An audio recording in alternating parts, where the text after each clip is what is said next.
For many, many years, I have gathered people who believe in Dylan, who support Dylan, who want to help him achieve his goals.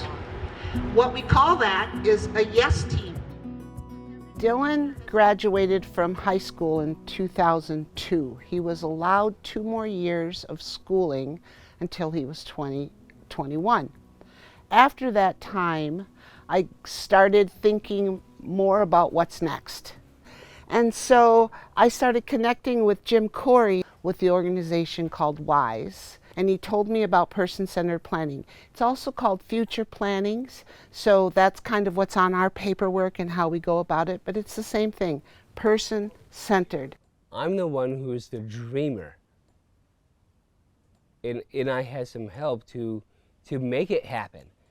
My mom and other people in my life is also part of the future planning group. Another important person in my life is Sally Samesdorf and her daughter. It was her daughter who is so artistic, made this mural. And Sally Samesdorf is the facilitator. Facilitated person-centered planning usually involves a trained facilitator who's been doing it for a number of years and has a lot of experience in facilitating groups and getting the groups and the focus person and pulling the ideas out of them. And once people write it down, something magic happens and things really start to happen. New pathways open up just for the fact that you have these conversations. It was laid out to be basically a celebration of that person. So we were asked to make it a real celebration. So Dylan made invitations.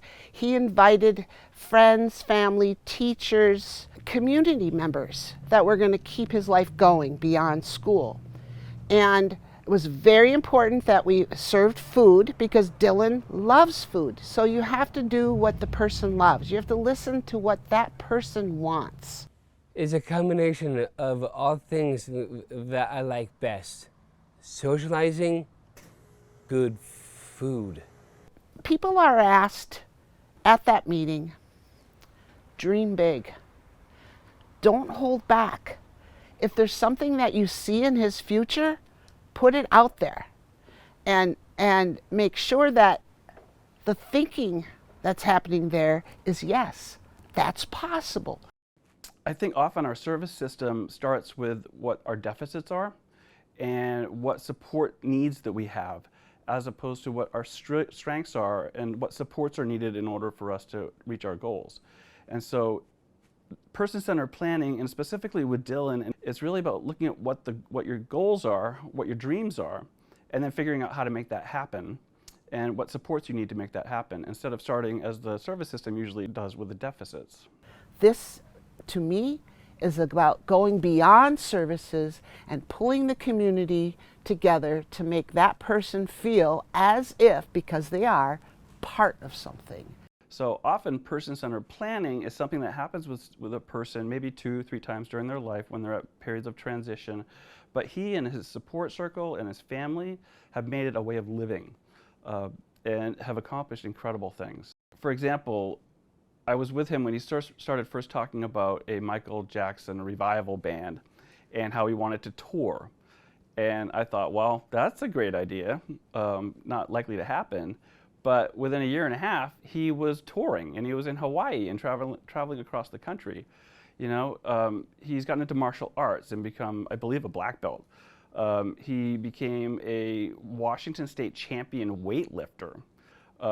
It's just incredible what the man has accomplished, because he really takes that vision and he has the support and the drive to make it happen. One of the dreams on this mural has finally been fulfilled, and that's my graduation from Evergreen State College. Check this out, Dylan. What is it? Here, talk to us. Hold it up. It's the degree! It's the diploma! Don't let people tell you that you cannot do. Just continue to dream big. If you want to make a change in any area of your life, person-centered planning can help you create a roadmap with goals and steps to live the life you want to live. To request a facilitated person-centered plan, please contact your DEA case manager.